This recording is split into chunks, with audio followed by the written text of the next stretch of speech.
America అధ్యక్ష ఎన్నికల బరిలో నిలిచిన డొనాల్డ్ ట్రంప్, కమలా హ్యారిస్ మధ్య తొలి డిబేట్కు రంగం సిద్ధమవుతోంది.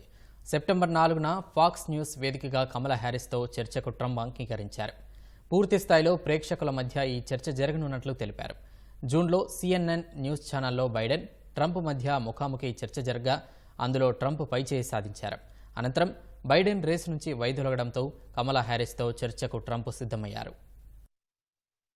అమెరికా అధ్యక్ష ఎన్నికల బరిలో నిలిచిన డెమోక్రటిక్ పార్టీ అభ్యర్థి కమలా హ్యారిస్, రిపబ్లికన్ పార్టీ అభ్యర్థి డొనాల్డ్ ట్రంప్ మధ్య చర్చకు రంగం సిద్ధమైంది. అమెరికా అధ్యక్ష ఎన్నికలకు అధికార డెమోక్రటిక్ పార్టీ తరపున కమలా హ్యారిస్ అభ్యర్థిత్వం ఖరారైన నేపథ్యంలో ఆమెతో చర్చకు ట్రంప్ అంగీకరించారు. పెన్సిల్వేనియాలో ఫాక్స్ న్యూస్ వేదికగా సెప్టెంబర్ 4న వీరిద్దరి మధ్య చర్చ జరగనుంది. ఈ మేరకు ఫాక్స్ న్యూస్ ఆఫర్ను ట్రంప్ అంగీకరించారు. తన ట్రూత్ సోషల్ మీడియా ఖాతాలో తాజాగా ఈ విషయాన్ని వెల్లడించారు. జూన్లో CNN న్యూస్ ఛానల్లో బైడెన్, ట్రంప్ మధ్య చర్చ జరగ్గా అందులో ట్రంప్ పైచేయి సాధించారు. ఆ చర్చకు ప్రేక్షకులను అనుమతించలేదు. ఆ డిబేట్ తర్వాతే బైడెన్ అభ్యర్థిత్వంపై సొంత పార్టీ నేతల నుంచి వ్యతిరేకత మరింత తీవ్రమైంది. దీంతో అధ్యక్ష రేసు నుంచి ఆయన వైదొలిగి కమలా హారిస్ పేరును ప్రతిపాదించారు. కమలా హారిస్, ట్రంప్ మధ్య చర్చ జరగనుండటం ఇదే తొలిసారి.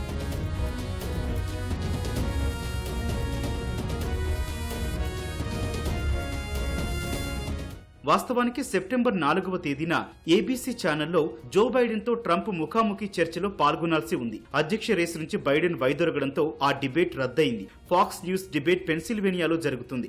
బైడెన్ తో జరిగిన చర్చలోని నిబంధనలన్నీ దీనికి వర్తిస్తాయని, పూర్తి స్థాయిలో ప్రేక్షకులు కూడా ఉంటారని ట్రంప్ వెల్లడించారు. ట్రంప్ తో చర్చ గురించి కమలా హారిస్ ప్రతినిధులు ఇంకా స్పందించలేదు. ట్రంప్ తో ముఖాముఖి చర్చకు తాను సిద్ధమేనని గతంలోనే కమలా హారిస్ ప్రకటించారు. అప్పటికీ ఆమె అభ్యర్థిత్వం ఖరారు కాకపోవడంతో ట్రంప్ దానిపై స్పందించలేదు. తాజాగా హారిస్ పోటీ ఖాయమవడంతో డిబేట్ కు అంగీకరిస్తున్నట్లు ట్రంప్ పేర్కొన్నారు. కమలా హారిస్, ట్రంప్ మధ్య ముఖాముఖి చర్చ జరిగితే అది ఈ ఎన్నికల్లో అధ్యక్ష అభ్యర్థుల మధ్య జరగనున్న రెండో డిబేట్ కానుంది. అమెరికా అధ్యక్ష ఎన్నిక నవంబర్ 5వ తేదీన జరగనుంది.